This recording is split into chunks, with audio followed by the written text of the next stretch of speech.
Have you ever struggled to set up a tripod in an awkward location? Have you ever wanted to shoot from a unique perspective, like maybe getting into your car, or maybe from the trunk of your car, or even from underneath your car? If so, stick around and I'll show you how to build this simple and an inexpensive desktop tripod that's a great accessory for your DSLR camera.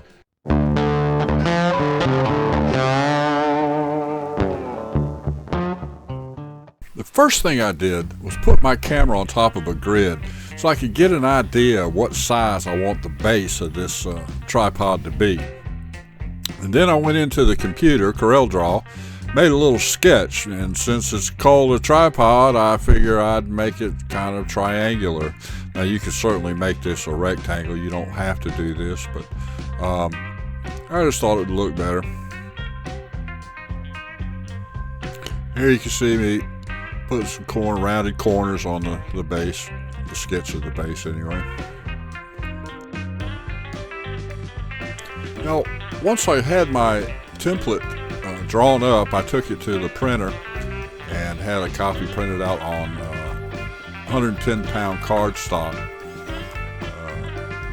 You can see me cutting out the pattern here, the template that I'm going to use for the base, and I'll just lay this on top of the plywood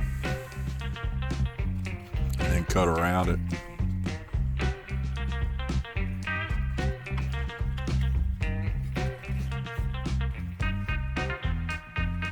Alright, so now we're out in the garage. We've got our template cut out.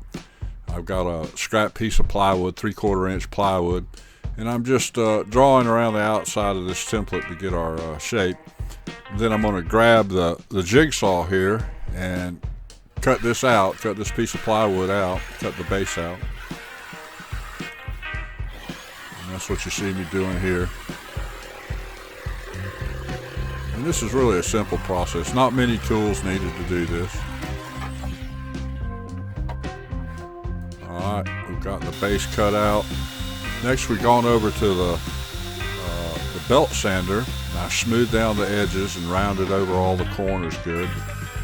Then I took my base plate over to my router base, my router table, and rounded over the top edge. Just trying to make it look a little bit nicer. Then back inside, I took a piece of painter's tape and placed it across the bottom of my camera. And I did this in order to locate where the tripod threads are. Once I could feel it, and I just took a pencil and poked a hole. And this gives me the location for the hole because it's offset, it's not in the center of the camera. And then I took my base to my tripod and put my tape down on it to locate this hole. Now, I placed it a little bit forward where the back of the camera would sit, so that when you lift the lens up, point the angle of the camera up, it doesn't tilt backwards on you. And here I am at the drill press drilling a pilot hole for the bolt that we're going to use to attach the ball head. Notice I've got my workpiece clamped down. I always clamp things down when using a drill press. A lot safer that way. And then I flip my base plate over, and I'm going to take a Forstner bit and drill out a recess in the bottom of it for my bolt, so it'll set flush with the bottom of the base plate. Then I'm going to take a 3/8 inch bit and drill through from the top.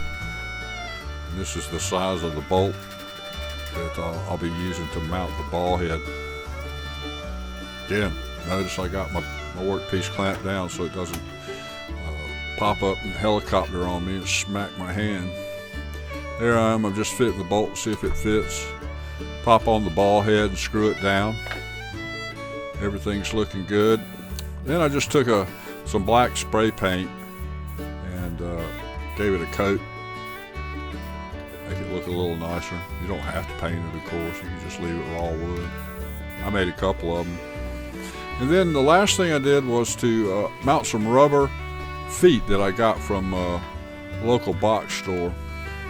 Put one in each corner. And that pretty much completes. That's how easy it is. Okay, if you like this video and the information, how about take a second and hit that subscribe button. Give the video a thumbs up maybe. It will really help me out. I'd greatly appreciate it. Thanks for watching.